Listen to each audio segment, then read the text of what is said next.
All right. Hopefully we are in. Um, First time trying this YouTube streaming bit. Let's put this in left 11. Oh man, just gonna make sure all my levels are good to get. Make sure.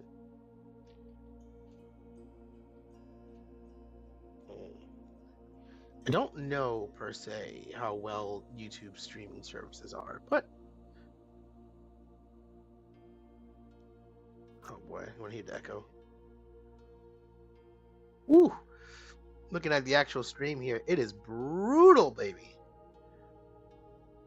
I don't know per se how well YouTube streaming services are, but oh boy. Okay. Woo. Looking at the actual stream here, it is brutal, baby. All right, so I'm looking at this my screen like a narcissist. I should have that thing that NVIDIA made so your eyes are always staring at the camera. Which I think is kind of weird. Uh, but this is my first time actually trying this kind of streaming setup, and we'll see what happens here. Um, so, without further ado, let's talk about what my goal is. This is an old setting of mine, harkening back to, I want to say 2013. God, that's a long time ago. And I've been chipping at it little by little, making adjustments and things of that nature. And it's not super elaborate or anything of the nature, but it's like that first world you make and you kind of just fall in love with it. Um, and I've been building settings and worlds for a while now, and I like to come back to like an artist reworking, you know, an old piece and just sort of seeing if they can do it again and making sure it's a little better than previously. But with that being said, this map is absolute fucking lunacy. None of this thing makes sense. It doesn't really hold up to the test of time. Let me make sure do something real quick. Um, if we take a look at some of the uh things around it, uh, it doesn't make any sense. It really does not make any sense. Like I have been watching so many world building tutorials and tips and things of that nature, and looking at maps and atlases, artifacts, and being one of them, and others, uh, and trying my hardest to try to read some more like world building pastas. If you haven't figured out who world building pasta is, please go check out his blog. I will hopefully at the end of the stream have a link to his blog. But I realized that even with all the world building and all the nice, figuring out how things would work, climate wise, and all this and all that, I, for this setting in particular, would rather tell the story that I want to tell as opposed to the world telling the story for me. Um, and I struggled with that for about 2.5 weeks before I decided to do this stream. I've been tinkering with another map that I have for the podcast that we had. We still have it, called Mass Damage, and we built the world of Velstad, which is actually ironically part of the same setting, uh, and it's actually. Ooh, actually, let me actually go to the full map overlay here. It's actually this continent to the west, but in the actual uh, game settings, it's completely different. Like it is not the same. It's not one bit. Like it's way bigger. It's completely like ocean currents and things of nature would be completely different. Deserts are not where they're supposed to be. Blah yada yada yada. You know what I'm saying? It's the world building. You're building the actual landmass and then doing all that and all that. But I I realized that if we take a look at this map, this makes no sense. This map makes no sense. I completely 100% understand this, and I will be doing a hard reset on all this. Like this lake is fucking massive, and to be quite frank, let me just cite my inspirations. I have my inspirations based on Pathfinder, which is the main system that I use. Um, and Pathfinder 2E is the main system I use, but I've been playing Pathfinder since forever. Uh, it's my main system, and a lot of the names of these things are, if you recognize it, this place called Galgastan is actually based off of a my favorite game of all times, Tactics Ogre. Shout out to any Vanillaware players, if you know what I mean. Uh, but I have scattered in notebooks and pages lore about this world that sort of harken back to what I wanted to do. But I know for a fact, just to get it clear for anybody watching, I know the map is bad. Things do not flow that way. Like, holy hell, look at the size of this river. This makes no sense.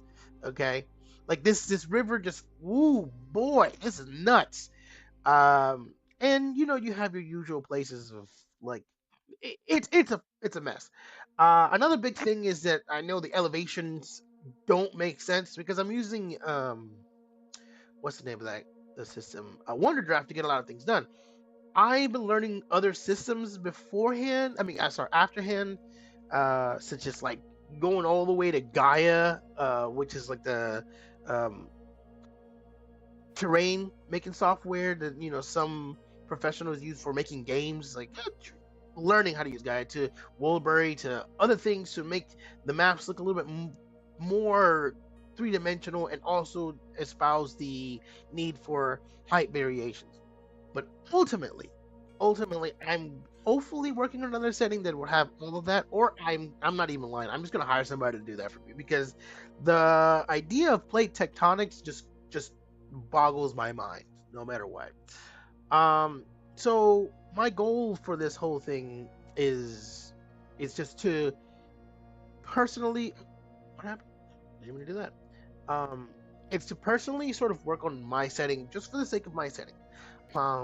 There are uh we play tabletop RPGs obviously in it, and I want to tell stories in it as well. Because I don't think I necessarily have anything that is too uh original in my setting, in this setting per se. But I really liked the ideas that I had, um, and I wanted to see how like granular I could possibly get them if I do that. So as you can tell, this is the map. Man, there are some vast changes that I need to do. But I've really honed in into this place right here. This is Everan, which is sort of like the apex of all of my um sorry, the of all of my ideas. It is, that's not even mince words. This thing is purely uh inspired by one of the setting locations in Pathfinder's Galarian.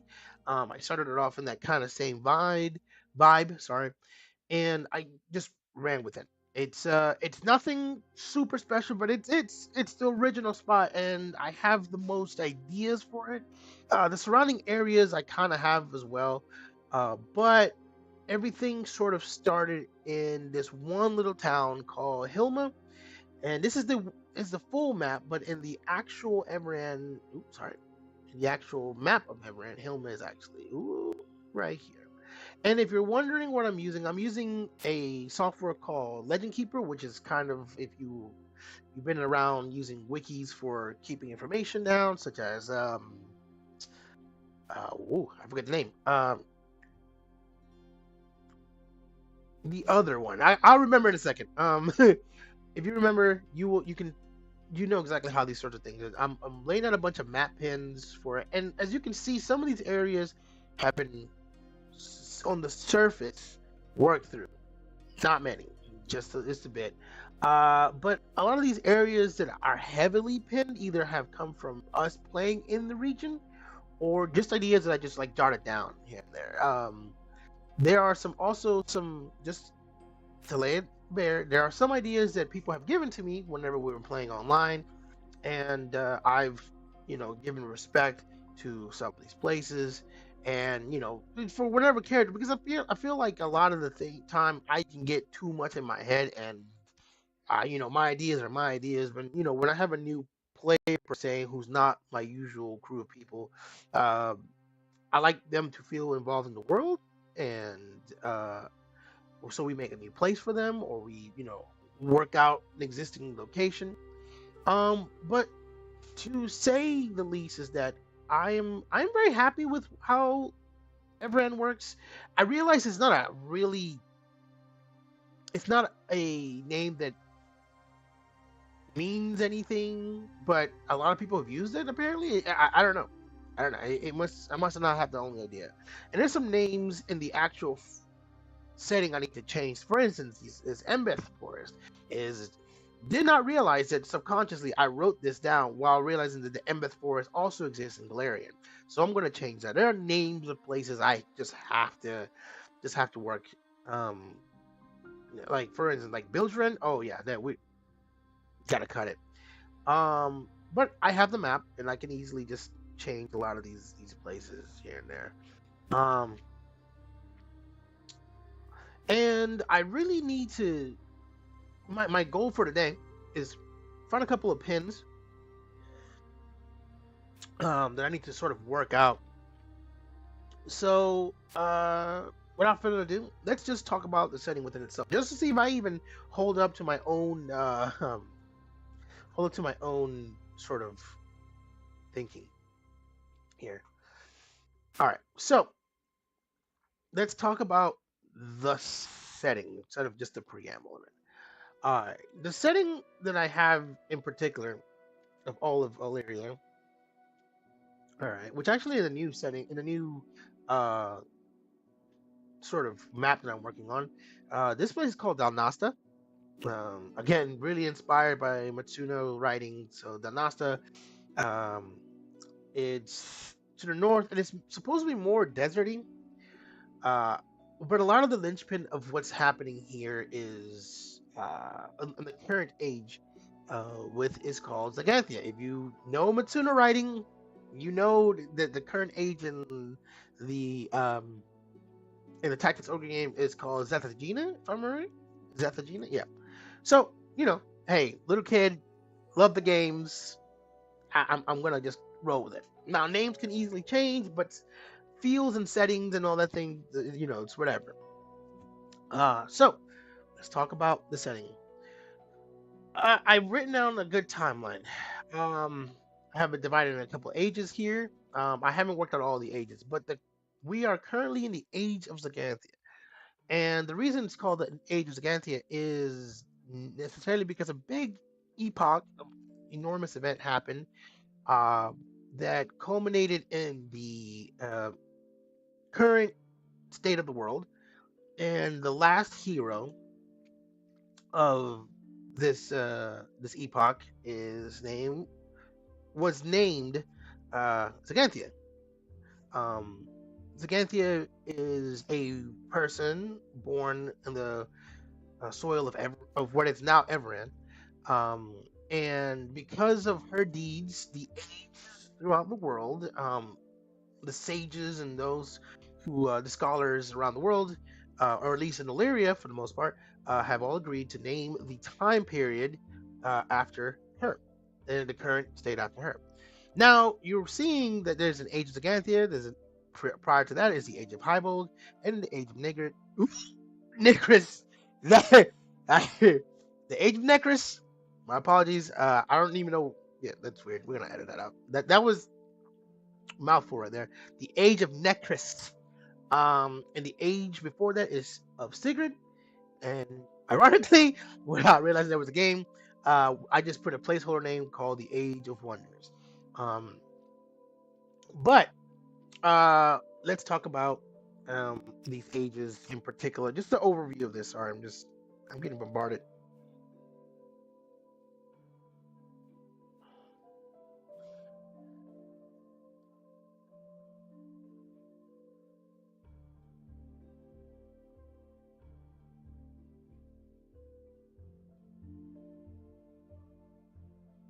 Hold on one second.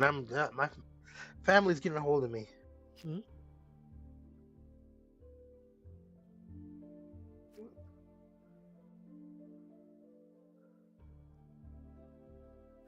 Oh boy. All right. Hold on one second.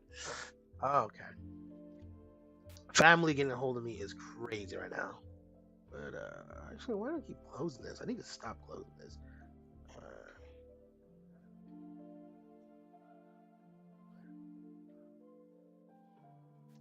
All right. Sorry, everybody. All right. I need to look up something.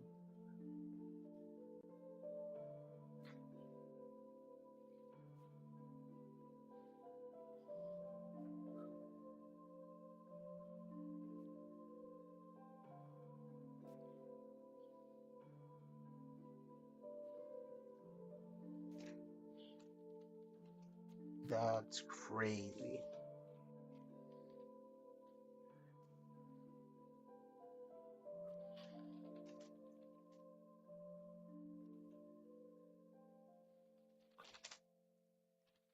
Sorry, family situations just starting to occur.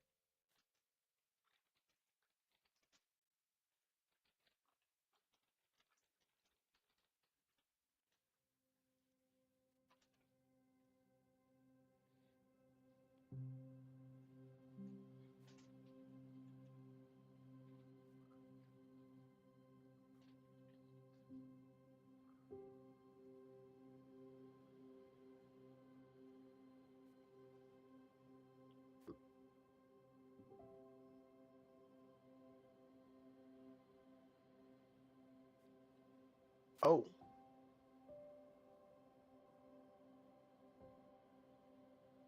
oh shit. Oh shit. I'm really sorry. I just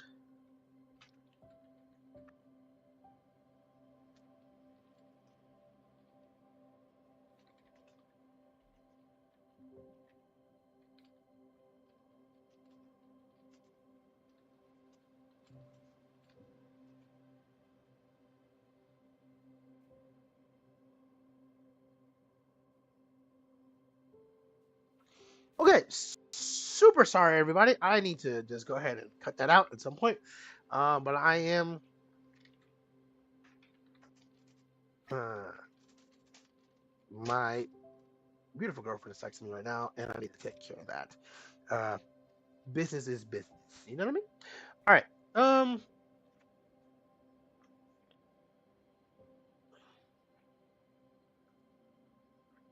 Okay. All right. Let's get back to it. All right. So, we have a couple ages here that absolutely, they are the linchpins of things, huge events that have happened uh throughout the ages. And honestly, there is one age that is missing from this, and there is a time period called the Age of Gormak, which I need to go ahead and add, but we will get back to that when we get back to that. But let's start from the Age of Sigrid. All right. Why started the Age of Sigrid? Because the Age of Sigrid is the most kind of um important age that sort of affects everything else afterwards. Like the Age of Wonders and the big cosmic, world-shaping events. Your ancient races and stuff happen within before the Age of Sigurd. The Age of Sigurd is what pretty much cascades down into the next few ages. Why is that? The reason being is because this age is the age that marks the beginning of the pages of the Grimoire of Sigrid. Um, these pages are important, and I don't think I don't. Again, I have them written down somewhere, but uh, yeah, we're not gonna get into this so far. We're gonna work our way through it, but basically, uh, after cataclysmic event, Atlantis style, punishments and all that. Aslanti, you're aware of that when Pathfinder style events happen. Um, the world does the thing that every world does. Magic sort of disappears, or is wild, or something crazy happens, right? And basically, no one, the sorcerers, the magi, are incapable of harnessing magic uh, well. It causes a lot of strife. It causes either places are null, some places are just like blasted heats and all that. But nonetheless, uh, magic is sort of hard to use. Um, but there are some practitioners of it who eventually do manage to somewhat master it, and they start creating items that are, not items, they start making their way around, and people start viewing them as basically demigods. And there's also another thing that I want to be clear. There was a sort of protective barrier around the world itself, kind of making it hard for the gods to give uh, their gifts to their uh, clerical followers, clerical followers, and all that, for a long time. And there's the reasons for that. We're not going to get too much into that. But it's the important thing you need to know is that there was an event that happened during the Age of Sigmund that basically almost caused another cataclysm. But because of deliberate decisions made by the Archmages Sigurd, uh, it it didn't happen. That just basically what happened. It did not happen. What came of that event are legendary mythical heroes, which is what a lot of people sort of, the adventuring groups sort of try to emulate. Sigrid and his cadre and group of people are, or were, these basically demigods on the face of Elset, which is, Elset is the world, Illyria is the continent, Everand is the region. Sorry, I don't have all this stuff because I have a lot of notes all throughout, and right now this is just a world building exercise. Um, but basically, what it boils down to is that at the end of this cataclysm, which was a involved multiple planes and the need for power to be coalesced, he, unknown means, created a grimoire with 11 pages. These pages were incredibly powerful, with magic divested into them that is never going to be able to be replicated unless all of those pages are put together. They are world changing. They are they are basically my equivalent of a test to become a deity.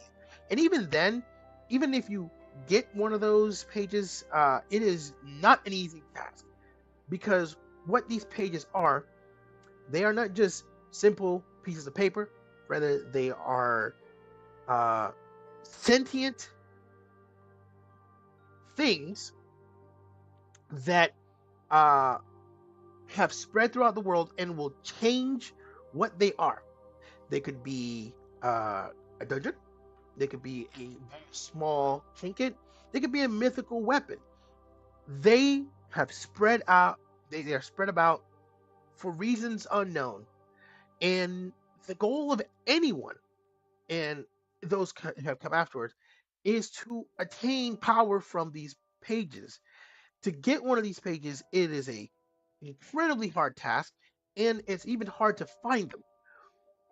But it seems as though anytime there is an event which could destroy nations, the world, or just small regions, these pages sort of creep back up, and they basically make it so that there's always going to be people seeking them out. This legend is true because people have seen him, and every subsequent age, one of these heroes, including Gormak, which you don't have here, Necris, Hybolg, and Zaganthia, have found pages of these. And so it affects the overarching kind of world as to finding places. Whole entire nations and people and heroic groups, whether for good or ill, have gone and tried to find these pages because they know that just having one page makes you incredibly powerful.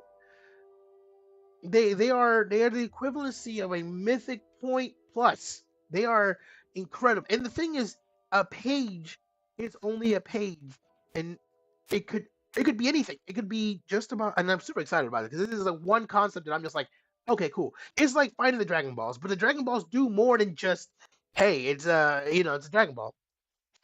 It only works when you have all the 10 pages, and it's a good MacGuffin because I remember seeing this thing about it that you just, it gives incentive for the players to go seek them out and other things to happen. And one page could turn, could be fought over, by multiple nations because they know that whoever holds the pages in power, uh, it's granted a great boon. Even the gods do not meddle with this specific item. They can't. Oops, sorry. And it's so important to the makeup of the setting that everything afterwards uh, falls on that. Now, he gave Sigurd had a place that he eventually formed, um, called Manistrat, where in there he built four schools that all based around magic and themed around birds of prey or otherwise. His being the school of owls, and then he had his students also, raise great pyramids. I mean, great pyramids, great towers of learning, to aid in other faculties. Uh, so you're wondering yourself, if one person has this page, uh, how long do they have it for? Is it for eternity? Is it just like one thing that just happens? Which I want to harken you back to what um uh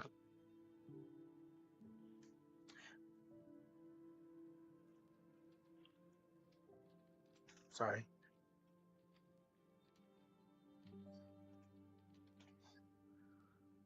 I'm harking you back to them being sentient, semi-sentient, or something. Like nobody knows exactly what it is. I don't wanna straight just say that, yeah, this is why.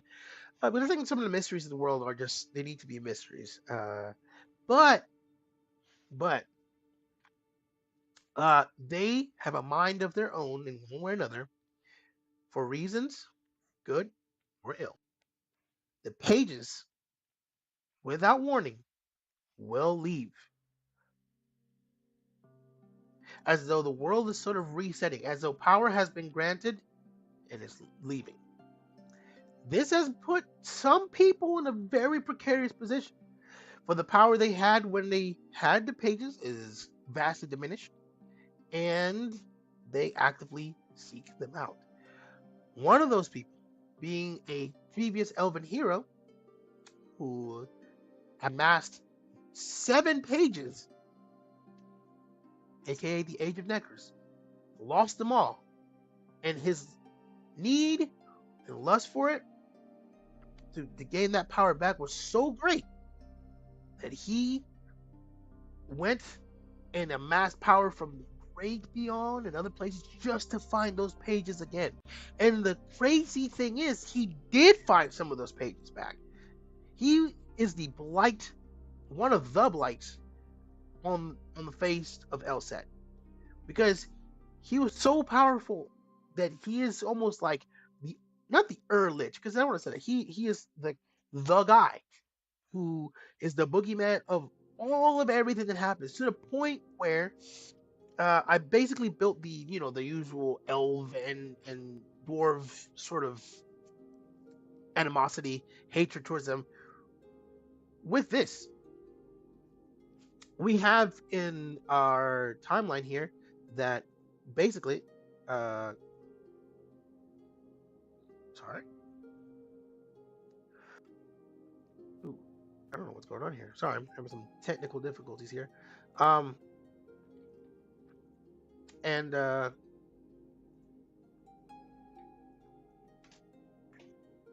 sorry. So there are things that are happening that uh between the two, that the next hero who found more pages and wrestled them away from uh Necros is Hybold.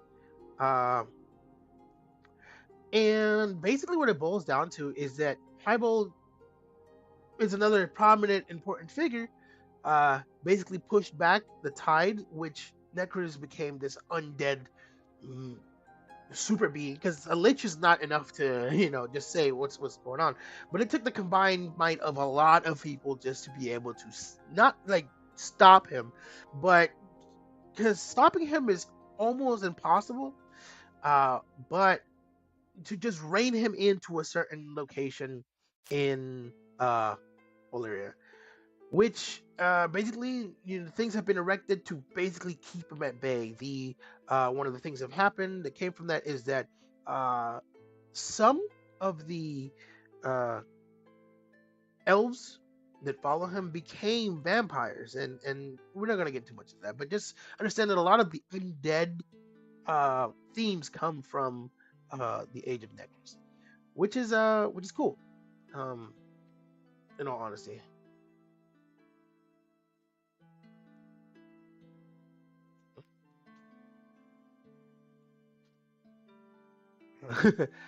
What? Okay.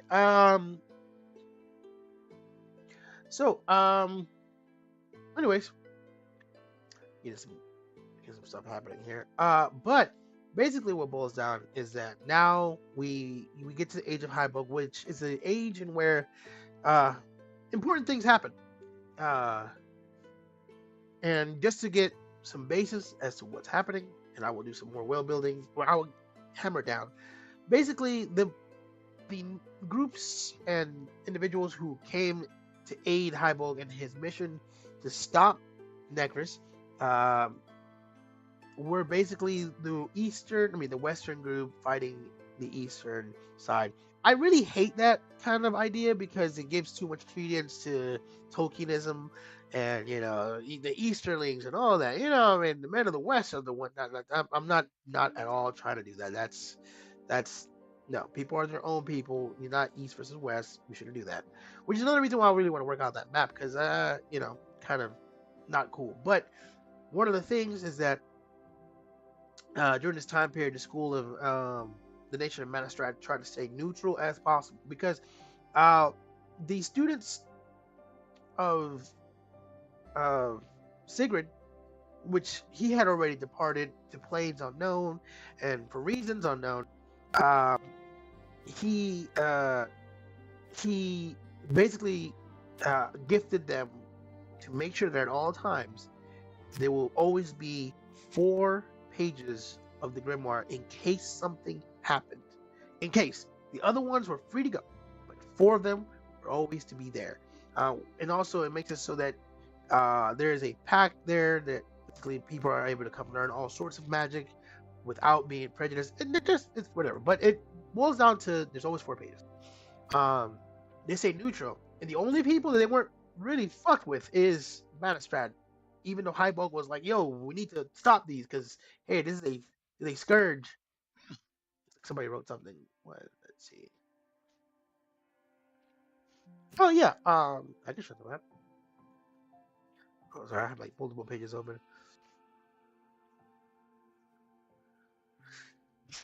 Ooh, excuse me. Okay. Sorry. Ooh. Hold on 1 second, y'all.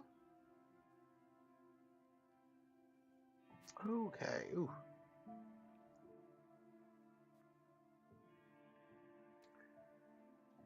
Huh.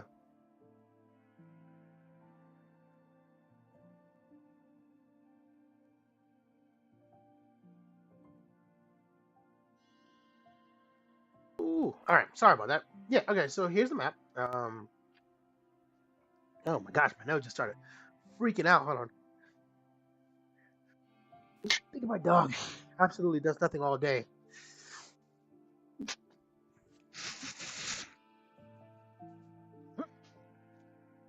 Oh my gosh, this thing is peaking really bad. Hold on.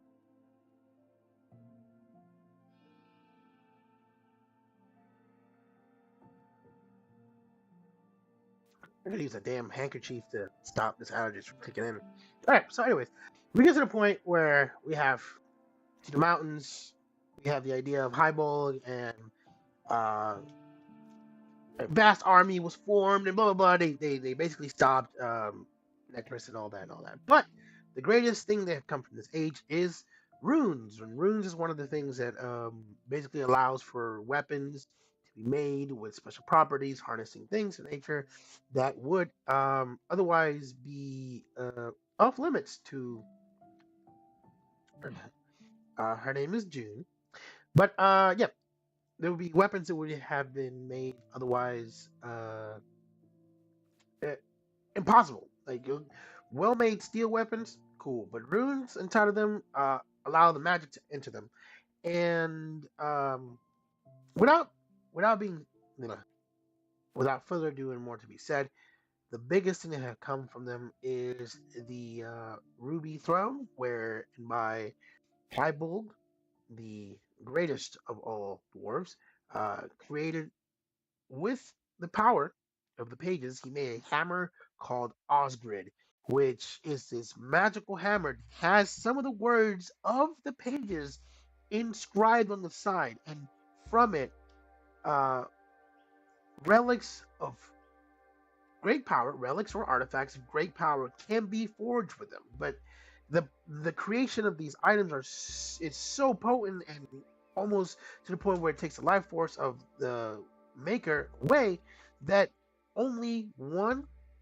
magic item in such these can be made with its full power by one wielder of Osgrid.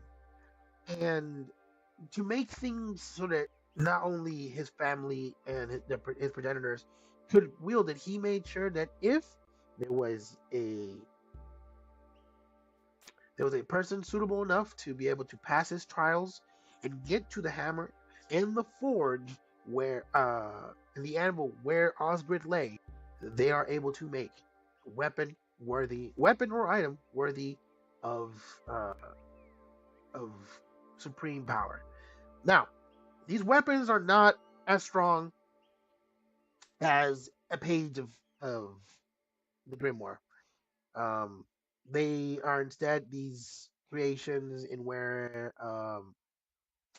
they have power and they can change the tide of battle. They are coveted to a degree that would start wars, but again, they're not the prime movers of the world. They are very much sought after and could change things, but no. And why am I saying all this? Because one of these said items that was created by the then king of Hybold created an item for Zaganthia.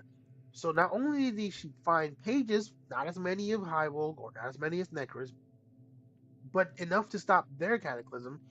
Um, the what I like to call the Ahriman conflict is was enough to stop the world from being destroyed with the help of both this item and the pages.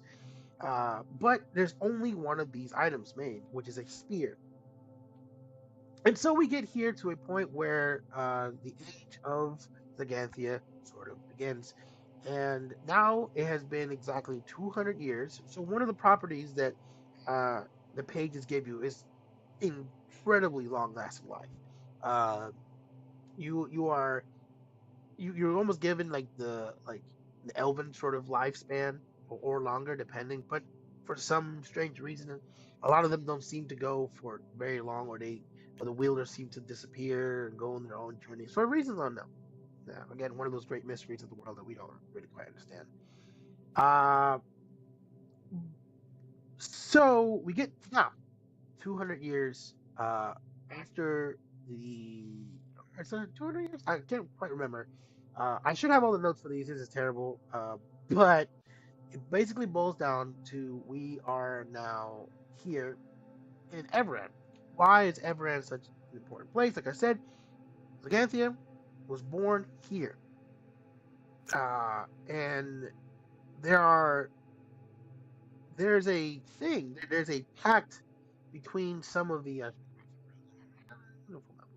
there's a pact called the Ruby Pact that sort of takes all of these places, Hybel, what is now Dalnasa, not Galgastan, Orobor, Vilko, and basically puts them in a pact that they made together that they bonded their armies to be able to stop the encroachment of uh Necros, and also Rythum as well. The Holy See of Rythum. Their nations before they were these nations, these groups of people, they merged together, went to battle against the undead hordes of uh Zermestra, which is the place where uh Necros was named. And the name Necros is a name given to him. He has an actual name. What that name is, I don't know. I mean, I do know, but it's one of those things. Why should everybody need to know what a name is? So, why am I telling you this is important? Because there were people here in these lands before these nations became what they are. Dalnasta, Everan, Orebor, and Bilko were completely. They had their own sort of thing, their own cultures, and all that, and all that. Which brings me to the point where we are at right now. Um, the Ruby Pact involved Hybel, the actual true Hybel, naming his greatest generals and heroes of them, and granting them vast lands, knowing that he cannot rule all of these places with dwarven individuals himself. And rather than rule over them, he gave them these weapons made with Osgrid, which are these swords and things of that nature, which, are given to their families and love passed down. Um, and basically, if any time such an impending doom were to occur again, such as the uh, Harman crisis that happened, the Ruby Pact would be instilled. Right, they're all allies, and they would form a cohesive army to be able to stop whatever has is threatening the world. Unfortunately, time erodes all memories and feelings about things. So it's one of those things where it really, you know, people get greedy, things devolve, and uh, supply lines and all that things are sort of just put it to the wayside. Uh, as regional conflicts and things of nature happen, and this moves us to the current setting of Everett, the Kingdom of Everett. So, what is the deal with Everett? Well, Everett itself is the westernmost uh, arm of the Ruby Pact, and honestly, one of the largest locations. Now, before there were, uh, this was Everett, quote unquote. There used to be tribal lands. Okay, um, there is there was multiple tribes that worshiped animal spirits and had a very northern Viking sort of feel to a lot of their stuff. To the point, they settled south and more south, and they came in contact with other individuals and lived their lives in other ways. And blah, blah, conflicts have happened, but they they formed what is now Everett. And some of those tribal members actually joined up with Hybo whenever he asked them. And so those tribes became what is now the kingdom, refined and all that stuff. But also, there is other nations to the west, even further west, which is, Velstad, that sort of intermingled with this and have brought forth their thing. Um, my reasoning for explaining all of this is to hold a record of what the hell has been happening here and how did we get to this. Because 200 years is not a long time for people to be like, hey, that's maybe two generations of people being like, what the fuck? Because what? the thing that has happened is that uh, Zaganthia, the name given to her, she married into the royal bloodline of what is now Everett, the Everettian bloodline. And her tribe, along with her, were given basically land that necessarily, they were they're nomads and things of nature, but there's also just ancestral lands that are given to that people have chosen, but because of the constant battling between tribes native here to what is now uh, the ever reigning kingdom, a lot of blood has been spilled, and not to mention all the monstrosities, creatures who wish to uh, be part, to carve out a nation of their own. But now we get to this situation where Zaganthia married into the royal bloodline, her people, which is the tribe of the Griffin, is given land and has become the official sort of the official seal symbol of the uh, the official symbol of the nation, which to the chagrin of just about every other tribe, um, especially the tribe of the bear, and we'll get to all those stuff. So with that in mind, there's a theme of conflict of like tribe versus civilization, tribal, barbarians versus civilizations, and there's also just the uncovering of like who lived here even before the age of Sigrid, and the things that happened. Now I know there are a couple of locations that my players will never visit, or things that could very well affect it. And we have played a multitude of games in this setting, so they know, roughly speaking, some of the big things that have happened. That there are here, but new players might not. Um, so to be frank, uh, now that we have the basic preamble and just reminding ourselves and myself included, what is going on and what the theme of the situation is I think it's time to actually start writing down some cool ideas and see where we go from. Now, one of the big things I really wanted to sort of hammer down is the idea that um, we have these starting location, and there are things that I have had from before, and these roads, they're very surface level. They're very surface level, like the Traverse River, um, and I really wanted to just sort of start start just fleshing some of these locations out. Um, I don't really want to click too many. Yeah, I don't want to add too many encounters or random situations all around, but I really wanted to hammer down precisely where and what is going on. Again, I do have the intent of building a whole entire map. Excuse me.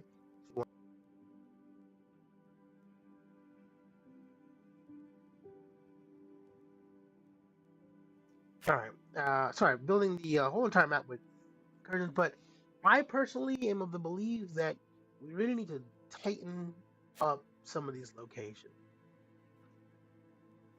Uh, so, to aid us in this endeavor, we're going to be using a combination of die roll with physical dice, classic Crown Royal bag die holder, and we're going to just go ahead and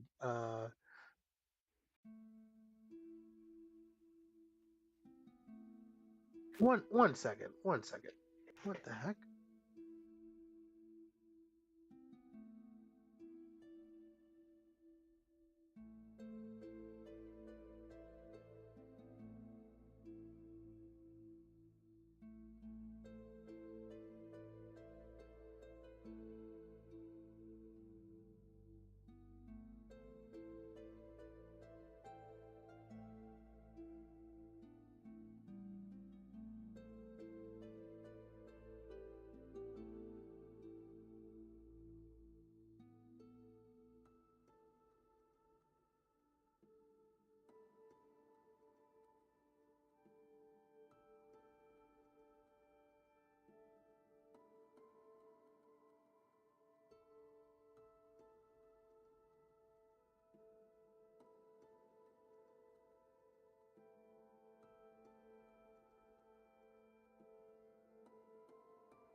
Okay. Okay.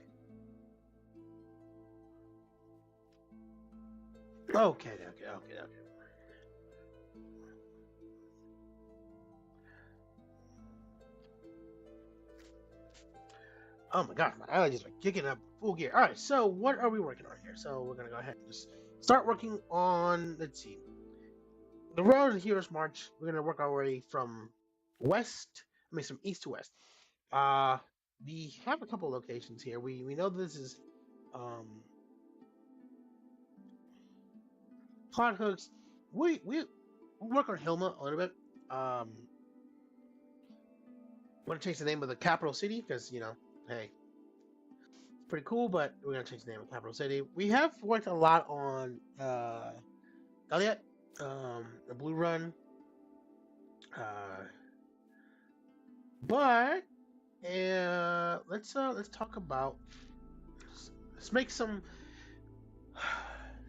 let's make some interesting random encounters that could happen on the Blue Run Road.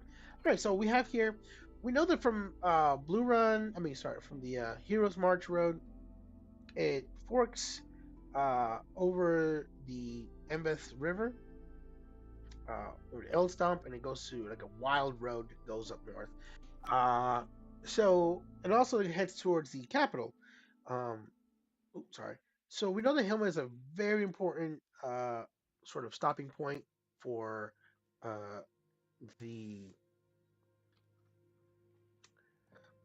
sort of important stopping point for perhaps the military that comes through here. So also, I guess I should probably say that there is a civil war, a enormous civil war happening in Dalnasta, which is not good. Which is Dalnasta is part of the Ruby Pact, but it's also affecting a lot of refugees are coming into Everand proper, which is a problem. So yeah, we'll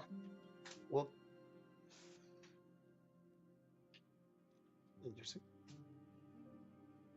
weird. All right.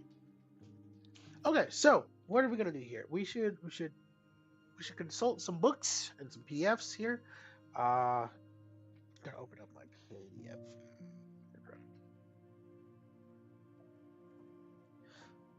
Now, to help us out with some of these sort of road encounters, I have a couple of PDFs available to me. Um,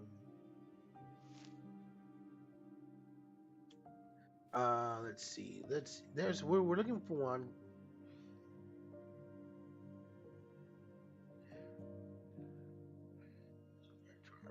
Let's see.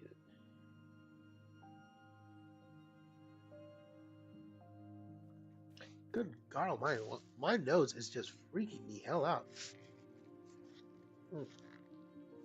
My sincere apologies. My allergies are kicking into overdrive. I cannot do it. I don't know what's going on.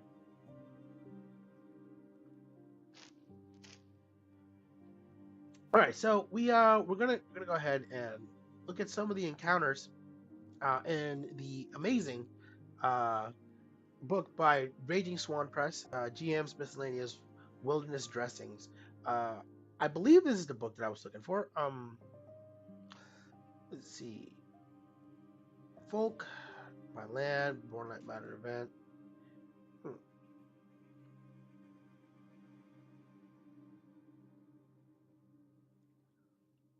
Let's see, page 80. We're gonna look for minor dressing along the plains. I believe the plains should be big enough for it to work out on its own. So page 80 is where we're going.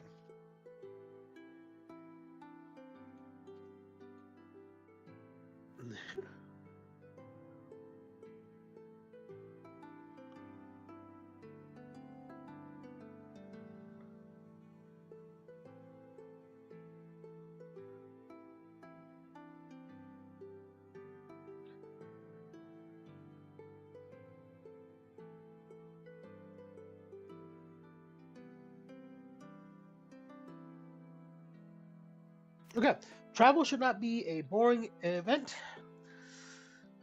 When there they encounter no one of note or end up fighting everyone they meet. This is an awesome table, and we will do some basic I should have it open, but we're not gonna kill ourselves over this. Just bear with me. All right, we're gonna go ahead and roll a D100. Let's see, for minor events because we want to fill up at least 10, and then we'll basically do some changing, sort of suit 100. Sorry in advance if this is kind of loud, but I'd rather roll some actual dice. So we have 68. What does 68 give us? 68. All right. Wow. Okay. Man, this music's kind of loud. Hold on.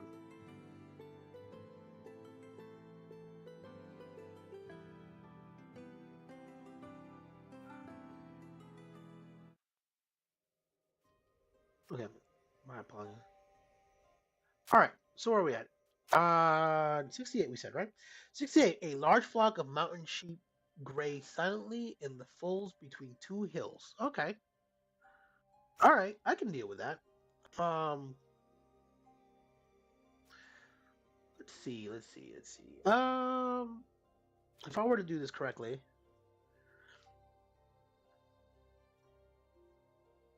there's a good chance that one could easily find a pair of sheep. Um, well, actually, let's not do sheep. Let's actually let's do perhaps a common animal found in the open plain, not open plains. Because you don't want cows and things to be herded. That's kind of weird. But sheep are good to be herded because you got to move from field to field. Uh yeah, let's go with sheep. All right, let's see. Somebody we're gonna sit here. We're gonna write this down.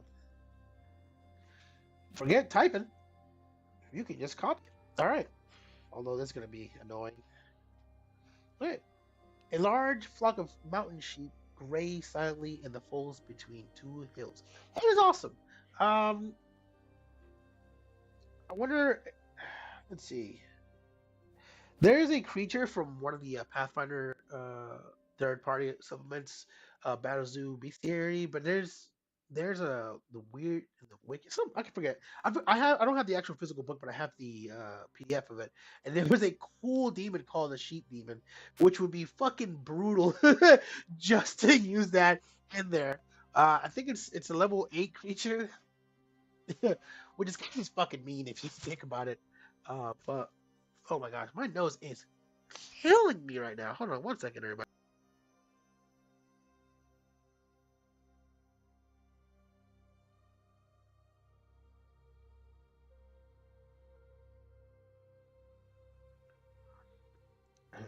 All right, and I'm back. So, um, one of the big things is so we have a flock of sheep, that could be seen. That's a pretty good one. Let's roll another one. My goodness gracious, I think we take allergy meds again because my nose is just going haywire. All right, 31. All right. I don't think anybody wants to hear this for that long. All right, 31. Careful. Oh, careful, scrunty.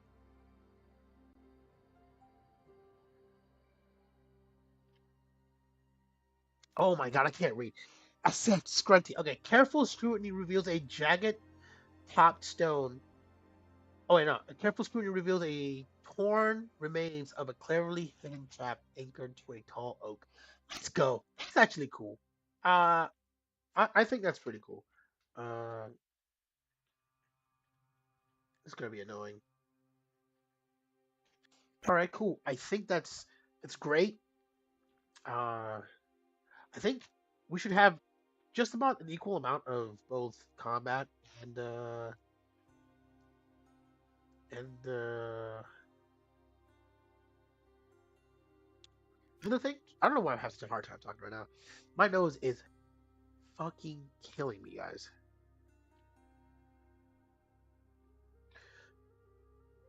Let's see. Okay, just close some of these windows down. All right, let's roll another one. Let's see. Yeah, so what do we have here? Oh, that is exactly a six. Six. All right. Oh, okay, that's a good one.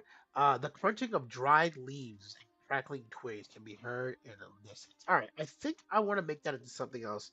Uh, I think it would be good uh, to sort of make that into something that could be used long term.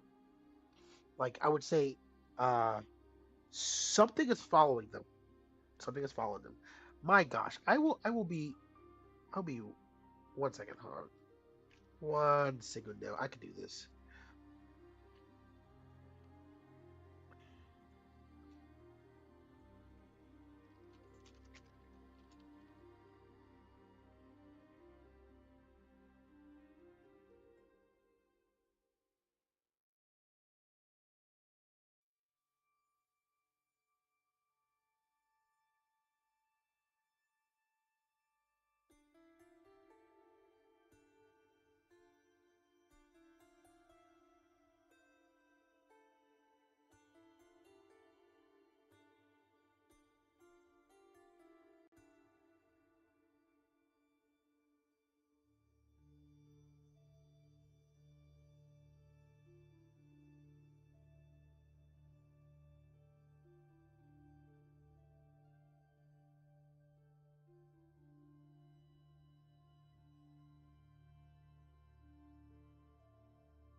All right, and we are back.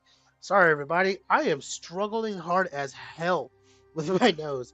Um, let's see. We were saying that the crunching of dried leaves and crackling twigs can be heard in the distance. Let's add something. Let's add. I think what is this? Random encounter. Uh, I'm gonna add here. Uh, I think I'm a good bandit, like, or some kind of ambush situation. What do you guys think? Put it in chat. Should we put like a creature or should we put a I'm saying it's chat, it's like one person's watching. Um a creature or some sort of human. I think personally for me it would probably have to be some sort of human. Uh, it makes sense. Like, oh, hey, between here and there are both soldiers and newcomers to the world, um, who have no idea what the hell's going on, and they're easy pickings. Why not? Why not? Like, why shouldn't they, be absconded of their wealth? So we're gonna say, uh, group of bandits.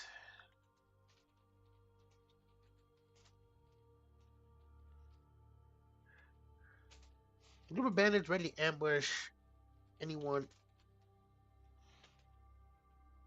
anyone, anyone looking. Actually, yeah, just anyone. They just ready to throw hands. Uh, I don't know. Like, obviously, there are. They should want wealth. Obviously, if you get down to it, banditry is sort of fucking stupid. Um, and not like the way we normally play bandits. It's kind of silly. They should want a lot more, and there should be reasons why they, went into banditry. But this is not the stream for that kind of world building, which is by the way something you should totally take into account. I remember hearing a video on the YouTubes in regards to that because bandits should be a lot more in depth than just nameless NPCs that just come in and take your shit, or uh, you can just beat the shit out of irregardless. Which I think it's kind of it depends because sometimes like if you take it as at face value as a game, you can get into situations where it's like the players, it's everything they do is the wrong action, and to stay in the straight and narrow is the only way to play. Like, hey, of course, like we understand your plight as to why you're dealing with this, nuances of things of nature. It gets too much if you do it for everything, you know. Uh, but it can be an interesting thing if you have like a smaller scale uh, game where you could obviously like for a good a good a good sort of mentality for that would be like a grim dark game where things are not like as black and white as this, and they're needing to play like that. If that's sort of the game you could, I would really advise looking to giving some depth to your bandits. Um, yeah, sorry about that long diatribe, but uh, let's see. I keep shrinking the damn page down. I'm not trying to. I don't know why. All right. Let's roll a couple more. Let's see. What do we have here?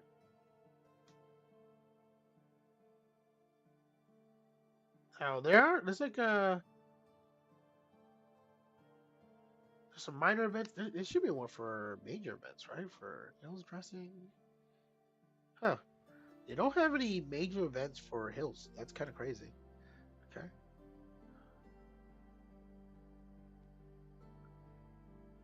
Okay. All right. Let's roll some more. All right. Let's see. All right. So we have 37 on this one. 37. Ah, the rocky hillside has crumbled away to reveal a strange carved opening into a hill. The opening is partially covered by the rock wall. Okay, all right. That would be pretty cool. Although I feel like that's more of a location than it is an actual event. You know, like I feel like you would have to. You can't really roll that up without there being something tied to it. Because then if you roll that up during the game, it's going to be kind of rough to sort of gauge what you should do about that. You know, uh, it's a bit much. It's a bit much just to say what I'm trying to say. Um, let's see.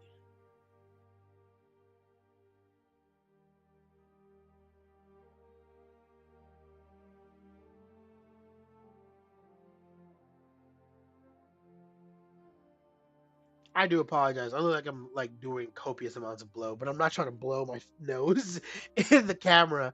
Because man, I am dying. I am suffering. uh, but I don't know why I chose today of all days to do this. Anyways, yeah, one of the things you can't really use that. As cool as that sounds, you kind of can't use that. Let's see. All right, let's see. We have 40. No, no, that's 14. 14. All right. All right. In the middle of a conversation with a traveling companion, a fly becomes caught in your throat. What the fuck? Okay, so this is another one that would be pretty funny. Um, uh, I don't think anybody would expect it. Um, and I do wonder if there's more to that. Like I want to see if there is actually more to that than just vibeout.com. Because you don't want to fill up anything. And honestly, if I'm playing a game that involves us beginning in the town of Hilma, this would be pretty funny. So yeah, we'll go with that. In the middle of a conversation. Uh, okay, yeah, it just simple fun. These are like super light. So because there are a lot of light ones, we have 5 to 10. We're gonna go ahead and see. We're gonna bust out another book. Gonna go ahead and bust out 2 books actually. We're gonna bust out the Book of Random Encounters, which I have the physical copy of it right here. Um, Fantastic book by Jeff Ashworth. I love all these books, even though I play Pathfinder 2e. I think if you're a homebrew and sort of a world builder, uh, these books are just invaluable. You can find them in a lot of places. For some reason, here in the United States, especially in the area where I live in, people have been able to find these at Five Below. Like, what the hell? But yeah, no. Basically, any book written by Jeff Ashworth and company, you should buy it. Even if you play, a different system, especially if you have anything to do with fantasy, you should pick these up. I have a lot of them. I don't have all of them. I've even actually managed to play an adventure from one of these books, which it was cool. It was really cool, and we just dropped in and sort of became. It actually became a thing uh, to one of our games in this setting, which started the town of Lawrence Cairn. We started randomly an adventure. We did the whole entire thing, and I do believe I recorded some of it. And obviously we did a little finessing for it, but um, yeah, it's an amazing book. If anything, I believe this might have been either the first or second book, because I believe the first one I saw when I originally bought it was the Game Master's book of non-playable characters. Again, amazing book, regardless of game system that you play. All right, yeah. So yeah, the Great Outdoors. We're gonna go look through some of these encounters here because I think it'll give us a nice different uh, random encounter list to sorry uh, variation. Sorry, I can't talk right now. My goodness.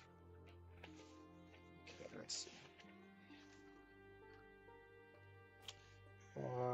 Let's see. Now I want to be very specific. I have tons and tons and just too many tables that I could roll on. So this is not a tutorial of anything.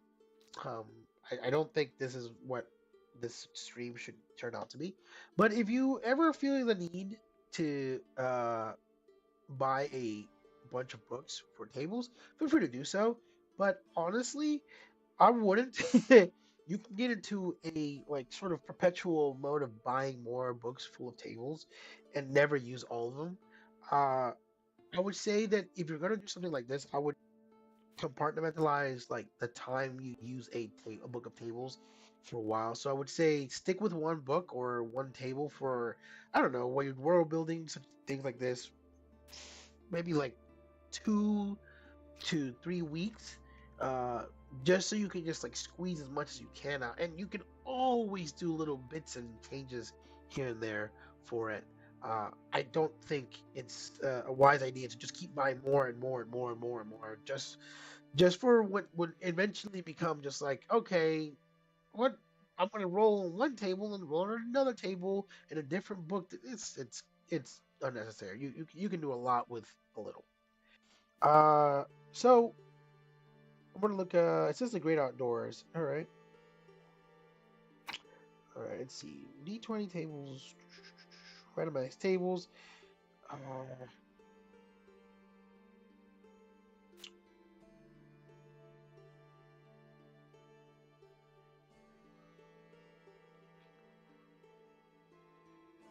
So actually, ironically, I'm talking all this nonsense, but it looks as though there's not really a random encounter table here. To be quite frank, for the great outdoors, they have a lot of settings. So let's see, we go to page 20. A thing called the Feats of Valor Festival. You know, let's see what happens here. Now, I think these are good to just drop in. I know that for a fact.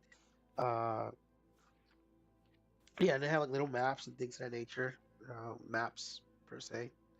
Uh, and they have things that you can just easily drop into your games. But this is not quite what I am looking for. I really thought this was the book with um, more encounters that I could put in. Let's see. Uh, Adventure specific table. Let's get 245. Let's see. I like how I just went through this whole entire diatribe of telling you, hey, don't buy a bunch of books, but then realizing this is not the book I'm looking for. Typical. Typical. All right, let's see. Okay, so we're not actually going to use this book, surprisingly. Uh, let's see. What do we have here? I really thought I had more books in this. Let's see. Okay. Uh, we'll use the other one then, ironically, which is the Book of Astonishing Random Tables. I've actually used this once or twice whenever I was doing a two-player game with my beautiful girlfriend. Uh, and it has some cool ideas. So let's see. Let's see. Session building. Nope. Okay, so random encounters. All right, cool. Go page 81. Uh, there's gonna be way more random encounters than this. Let's go. Random encounters 81, which is crazy. All right, let's see. Session building. Random encounters. All right, let's see.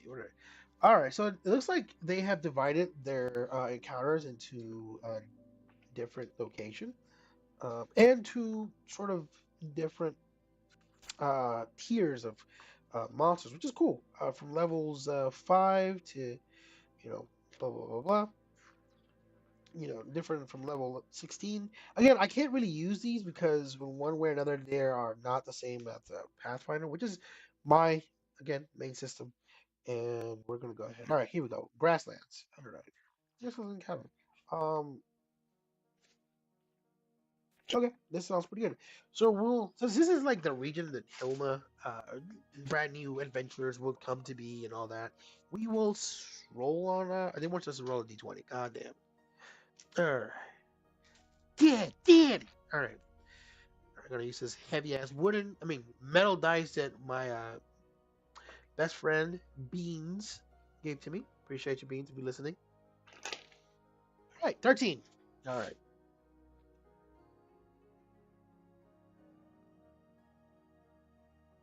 What the fuck? Alright, so we rolled a couple things. Here we go. We rolled a 13. We have 1d4 holy warrior priests riding on hippogriffs across the plains. They are on a pilgrimage to the temple of the clouds. That is actually cool as shit. Okay, all right. That makes it, and it makes pure fucking sense. Somehow, I love running dice for this sort of thing because it's so fucking cool. All right. It makes sense that there would be perhaps a group of not hippogriff but griffin riders. Uh, uh, let's see, group of griffin riders flying through here, going to Hilma, or perhaps flying through to the mountains. And I think it would be really cool to have a temple, dedicated, or rookery dedicated either in Iblis or the mountains. I think that would be really cool. So we'll put that down here. I think that's really, really amazing thing. Uh, which is crazy because like 1d4. Let's see how many people. How many people should we roll? How many? So three. So three priest and riding hip. That is actually fucking cool. I'm sorry for cussing so much. I'm gonna say, all right, three.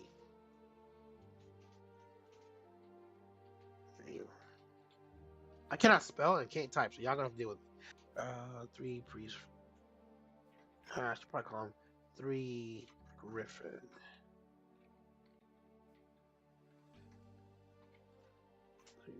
I cannot spell what the shit.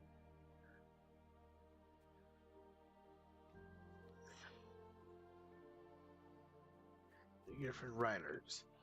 I'm saying are resting and are on their way to or from the Cloud Temple. All right, so there's a place now. We've lore. We have now got to write a location called the Cloud Temple, um, or something else. Uh, because evilists might have them, but uh, if we think about how eagles and things of that nature, they would not sleep on the ground. They would be sleeping in high cliffs and make their home nearing cliff sides and mountains. So it would be interesting because they probably have a rookery in Eulise, but there may be an even more sacred location. So um, we have the harpy eagles. They usually live on trees, but eagles themselves, where this is a thing right now. I now want to do some research. So I'm gonna say, let me look something up real quick.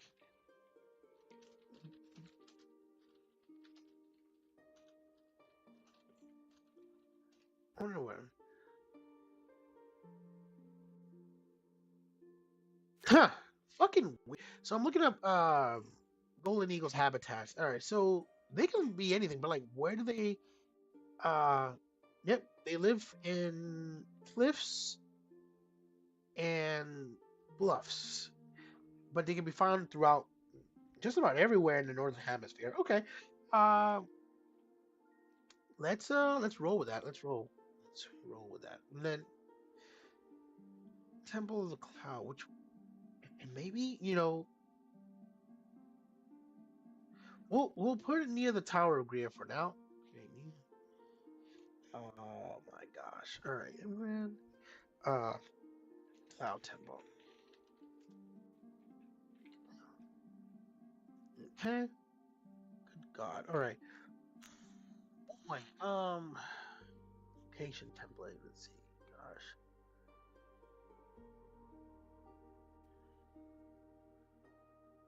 All right. Cool. Cool. Cloud Temple. All right. That's awesome. They can change that.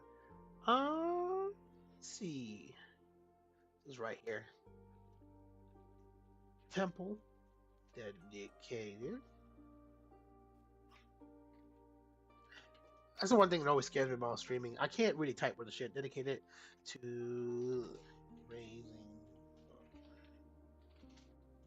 of avian. I bet you. You know what? Avian creature.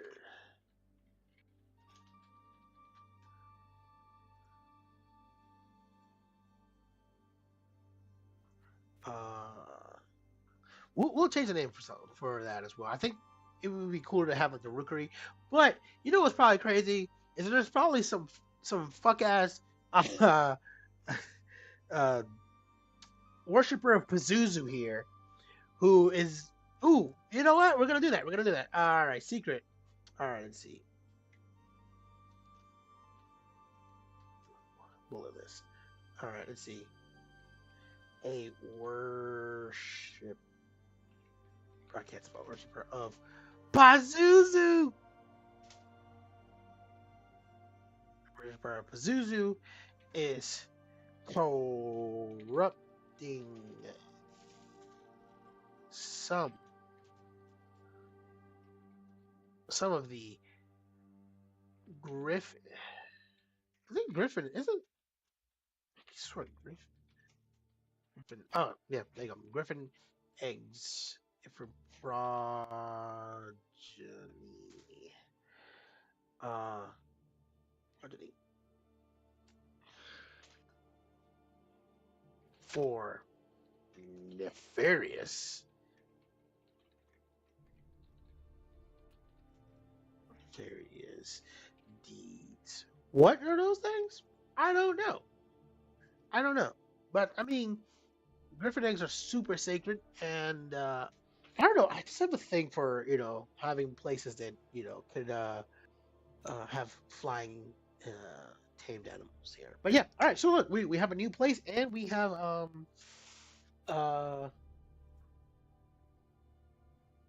some more lore to the place. There is a Temple of the Clouds, which I really want to rename. I don't like the name Temple of the Clouds, to be real with you. It's too simple. I really wish I had more people watching so I can have some more, chat input there. All right, let's see. Cloud Temple. Um, I know there's probably someone in some time later on in life, we're gonna get to the point where we're gonna be able to understand that like is it etymology or the study of whatever the naming convention of the study of languages. I'm sure I could figure something out, but for now, I'm gonna put change name. All right. Okay. Cool. So we have Griffin Riders at the Town Temple. All right. They're not adversarial. Okay. So now we need some actual encounters. Like we start getting past 5 and 6. We need some actual encounters. Let's see. Let's roll another d20. We have 4. All right. What do we have here?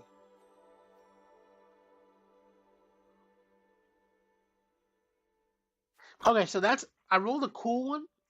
But we can't use it because we need an active encounter. Let's see. Uh, uh, 3 huge concentric rings in the grass. Anything within 100 feet of the rings is dead. That is just cool world building, but I can't use it because it's not an active event. Uh,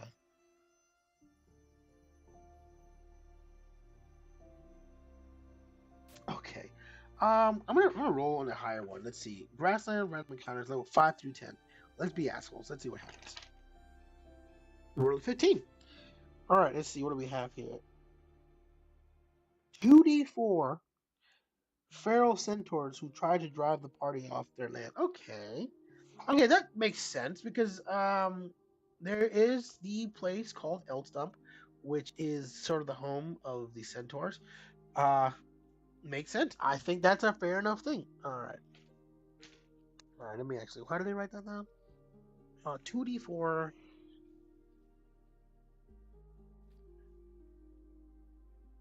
Okay, sorry. I think my dog is she's breathing so heavy. I thought like a gas like valve just opened up. 2d4.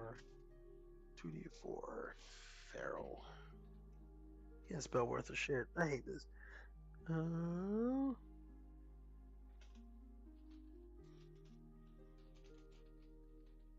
Centaurs.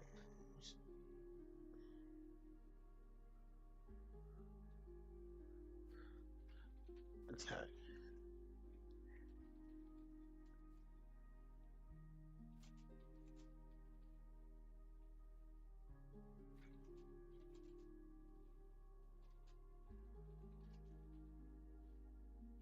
Oh boy, that is rough because I believe that centaurs are pretty strong in Pathfinder if I remember correctly. Um,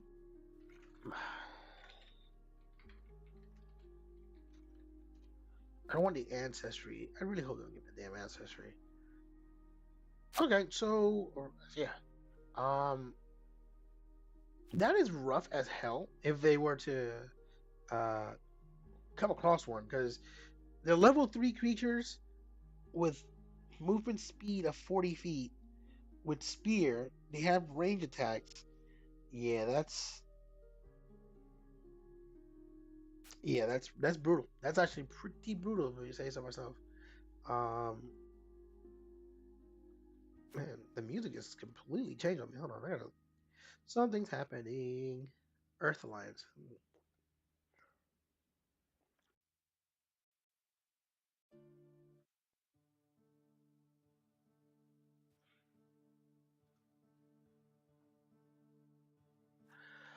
Okay, so what are we going to do here?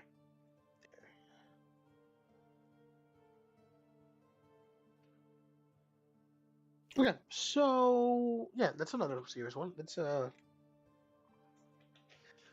another one. All right, what do we have here?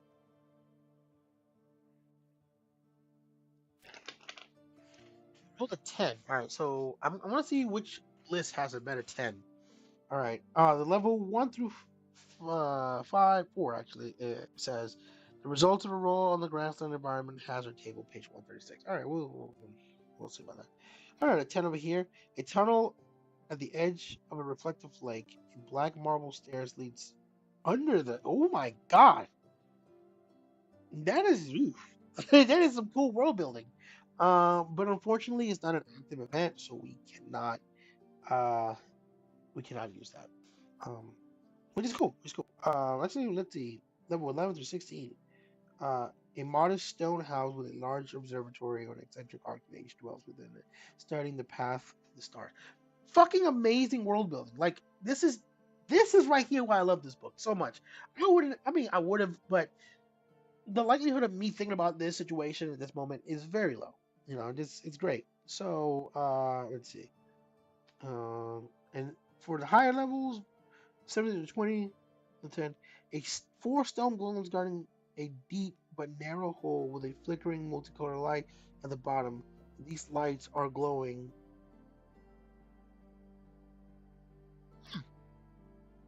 I know what it's trying to say, but we're gonna have to reroll. Unfortunately, tens all across the board are pretty decent, uh, world building wise, but not good for encounters. For session building, let's see where we at.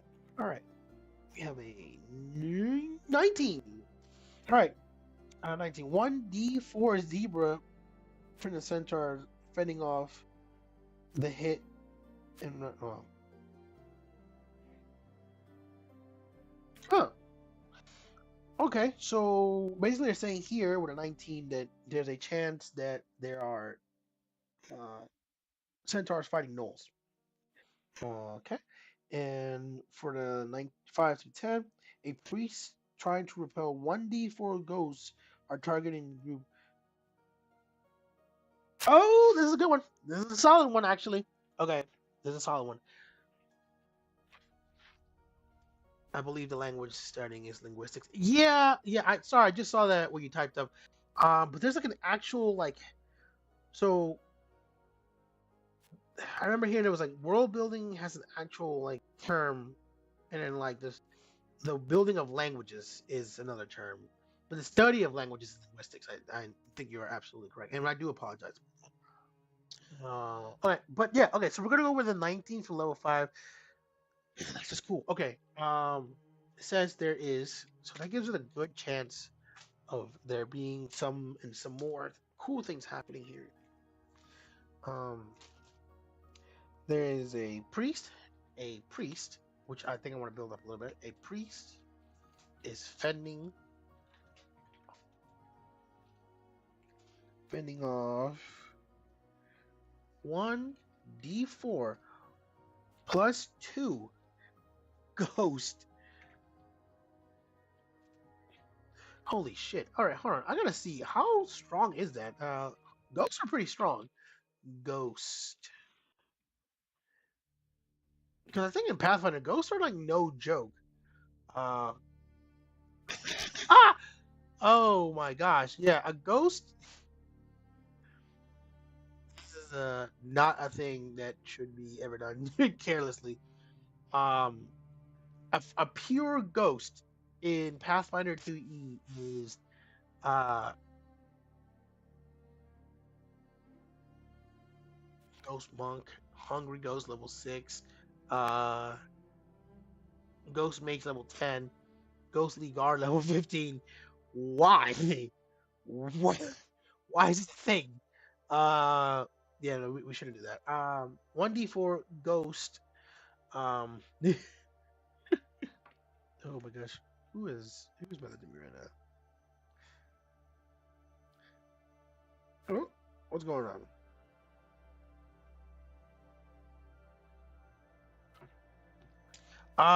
Let's see. 1d4 ghost. Uh, spending on 1d4 ghost. Get. Let's see. 2d6 injured.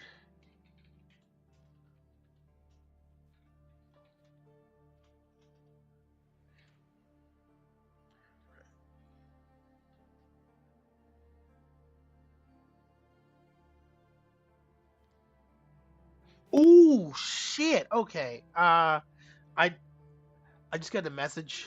This. Wow. That is a. Oh my god. $1,800. That is insane. Oh my god. I'm sorry. Sorry. I shouldn't be talking about personal stuff on here. I just heard some craziness. All right. Okay. So we got. Let's see. Let's actually say Dalnastons. Dalnaston.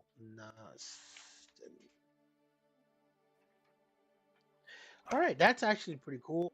Super hard. I should say this is gonna be extreme.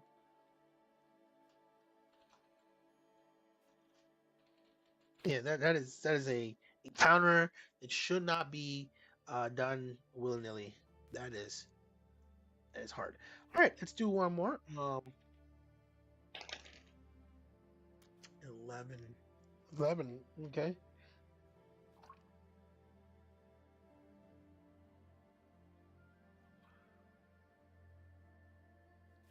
Oh shit, that is actually some more world building. I gotta stop cussing so much. Cool world building.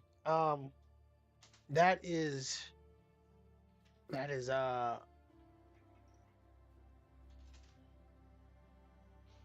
man, I really hope the doggy's all right. Sorry, I just got some news. My girlfriend works with animals, and there was an unfortunate scuffle that happened, and one of the dogs is, having to get treated, which it's gonna. The vet bill is pretty high, which is unfortunate. Um, but man, it's just give me the deets about what's happening, which is, whew, we had to just recently take care of one of our dogs not too long ago, and the vet pill ugh, I can't talk. The vet bill was relatively high, not ludicrous, due to some good uh, finessing from my girlfriend. Um, but unfortunately, the little one, the dog that got injured, is definitely gonna have to get some maybe stitches, surgery, or something like that. But yeah, no, it's yeah, it's unfortunate.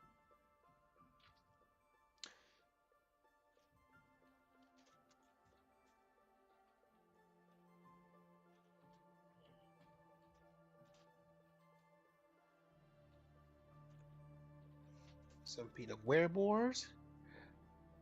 I can't stampede.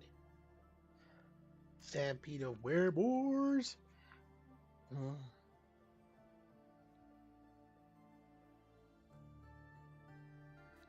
Oh, oh no, I'm getting messages. I'm getting in trouble. Am I getting in trouble? What am I doing? Did I do something wrong? Oh no.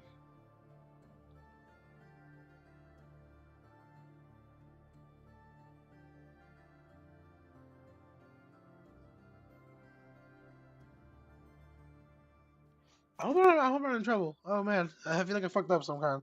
Put away. All right. A stampede of werewolves comes to spread their lycanthropy.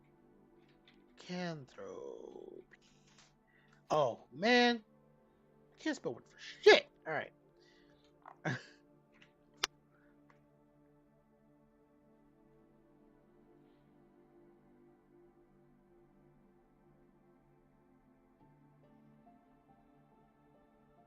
Honestly, I think it's just me, me and you here, uh, in the chat. Like I like watch. I'll okay. Cool, cool, cool, cool, cool.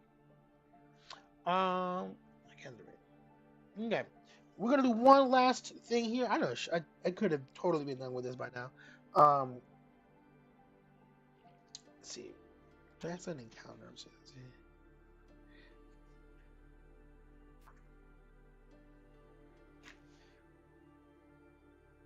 Uh,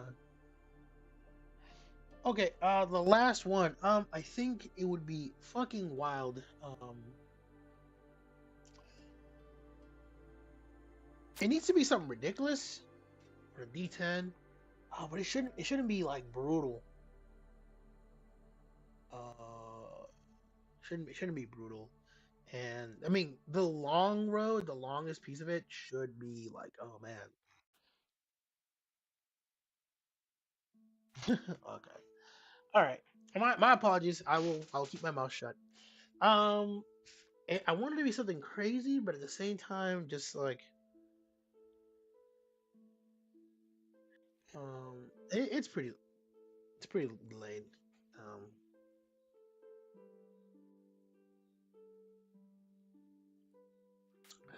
okay. Let's see. I God, I'm so full of shit right now. I said, hey, don't use a bunch of different encounter things right here and there. Uh, I think the rolling a D10 should just be straight combat, like without a doubt. They should just be straight combat. Um, something, something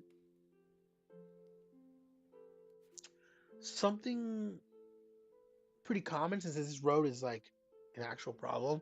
Uh, I'm expecting either people coming from the capital to be strong, and then people coming from Hilma to be brand new or to be refugees in between. So I would probably say uh, something along the lines of uh, this, like a scourge of some sort. Um,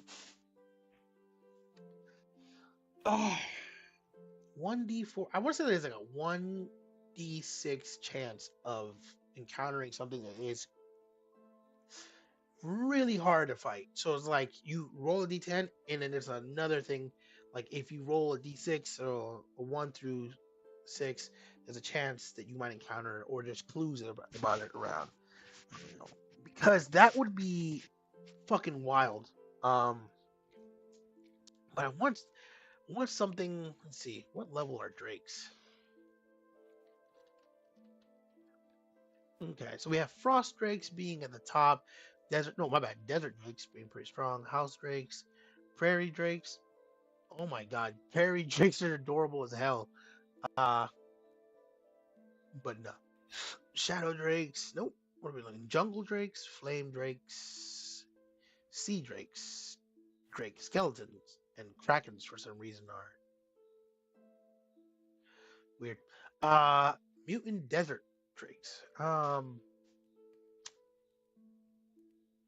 Huh.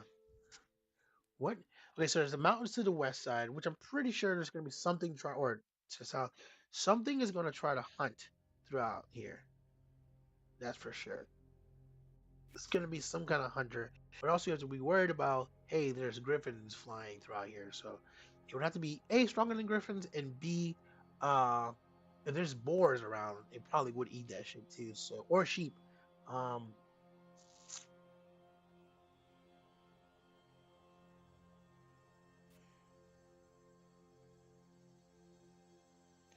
let me see something real quick. I know there's so there's worms, worms, yeah. Okay, a werewolf is a venomous drake with a well-earned reputation for impatience and aggression. As much as 15 feet long, weighing up to 1,000 pounds, a werewolf's resilient body allows them to crash talons first into a prey without serious risk to themselves. The werewolf uses their momentum to stun their. Okay, yeah. So yeah, I think this would probably be a good creature, and we should have a name. If it's name, it should be an elite monster. Yeah.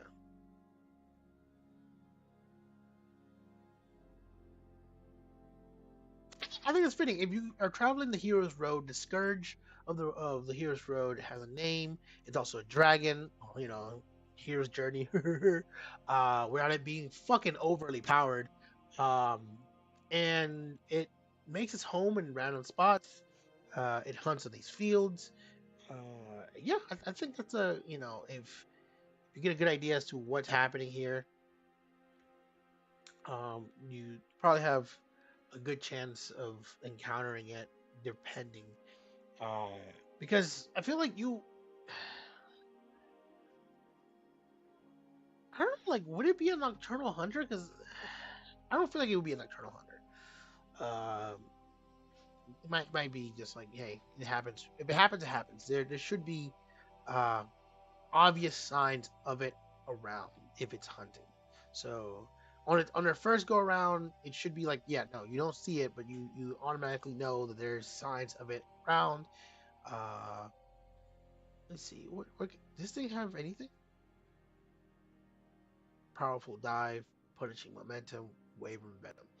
Ah, man, it's like the one thing I like.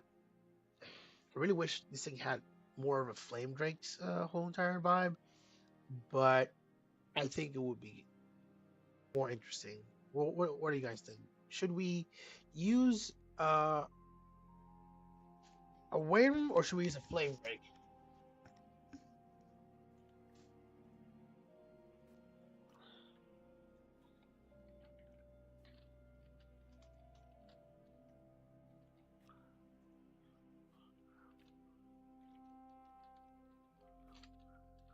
It's gonna be so sad when I look back and like nobody voted on this. Let's see. All right, let's see what happens. Because a flame drake would have fire and uh, would be your typical dragon, but a wyvern would be very specialized. I mean, yeah, specialized poisonings, things of that nature. So yeah, I personally think that would be cool. And also, it would give credence to anybody who's hunting this thing, like in the local towns, and be like, "Yo, there is a fucking dragon out there that we." It makes it impossible to take large sources of food without you know getting attacked by this thing. You know,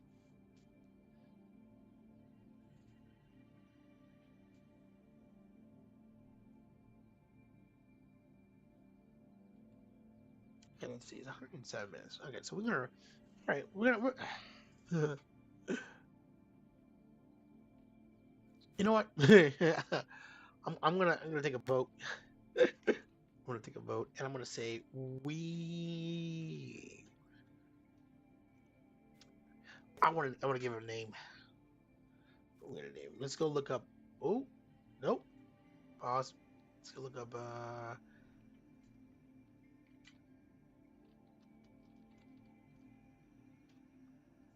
Okay, let's see.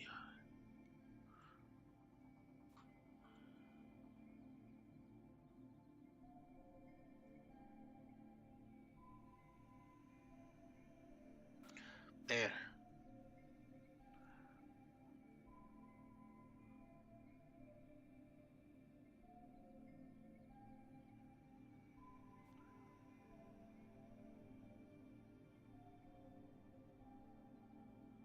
What the god?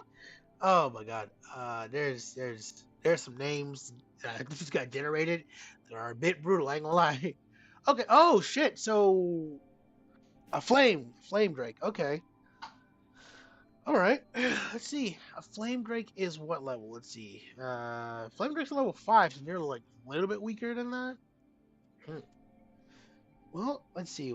Let's read about flame drakes dwell near volcanoes like magma, but are not unheard of them for them to drift to nearby areas like forests or hills. Their scales are usually made of shade red, occasionally fading into smoky black. All right.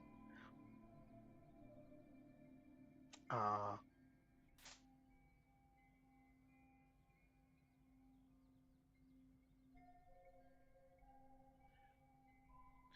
okay. All right. Scary, scary, scary. All right. So, all right. So we can say there is a. All right. There's a creature that is hunting around. Uh, Zinni.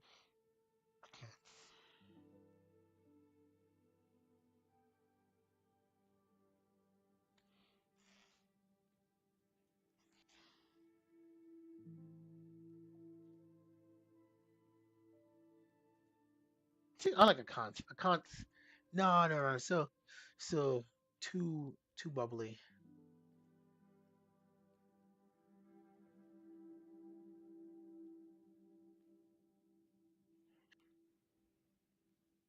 Nargem. Close. Nargem might be a good one.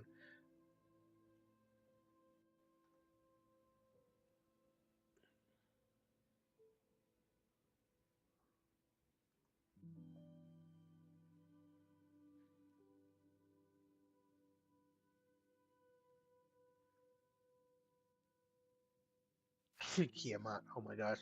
Gain. Ooh, man, these names kind of suck. I'm gonna lie.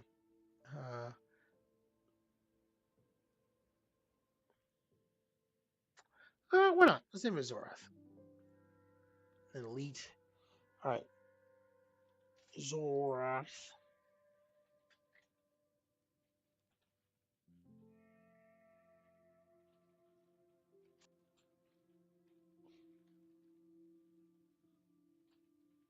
Scourge. Zorath the Scourge. All right. Appreciate the votes. So we have Zorath the Scourge. All right, we're gonna put elite flame. Right. Okay. Uh, yeah. So he's an elite flame drake, which would make him uh, a level 6 creature. Um,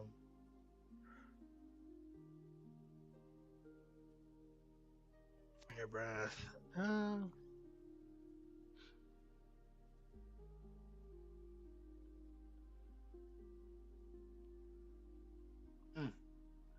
All right. Cool. Elite flame drake. All right. I'll put some notes here.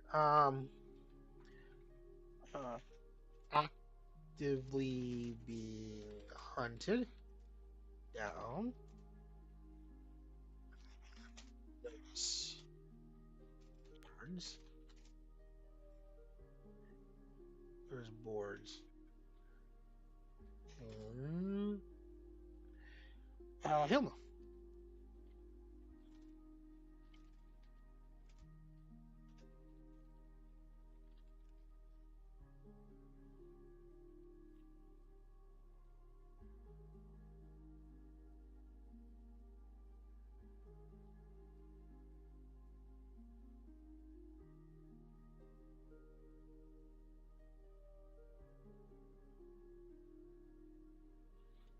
All right. Nearby outpost. All right. Um. So yeah. Why don't you wanna? I'm gonna make a number list real quick, and um, on visible,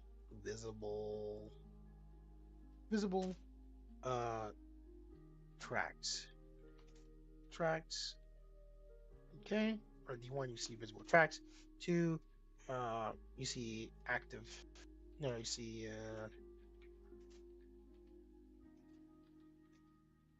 leftover kills and visible tracks, and from three and upwards. Let's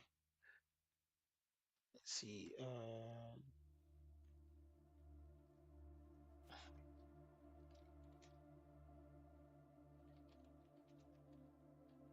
Okay, recent. And I want to say from three up. Uh,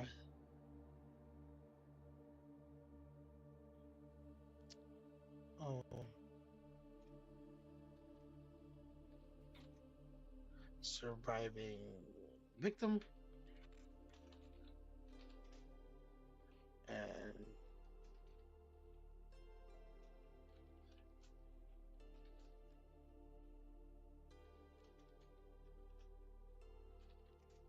catches Zora feeding. And D6. I'm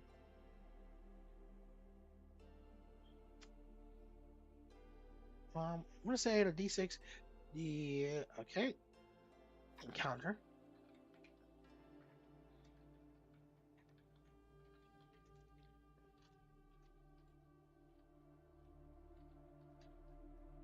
All right, cool. So yeah, so you roll the D10. Obviously, if you get a 10, you get Zoroastric Scourge. And then you roll 1d6 as well. So when you roll a 1d6, um, like if you can't roll a 6, all right, or a 5, so it would be between 1 and 3, and you automatically get the 1. If they already if it's not the first time, uh, they'll automatically get the um.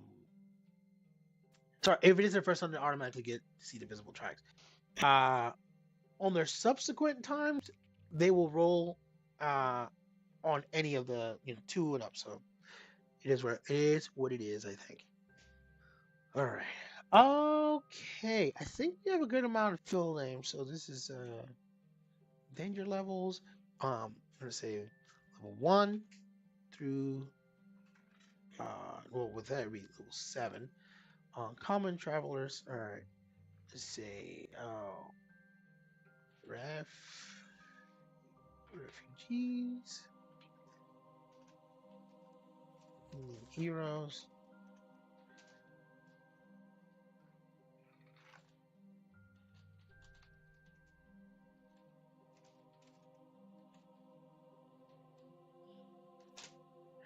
Yes, sir. All right.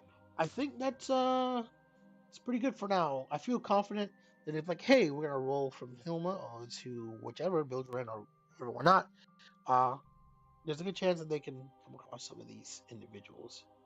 Uh, shouldn't be crazy. I think you should add more as time goes on, so you make it a D20 list.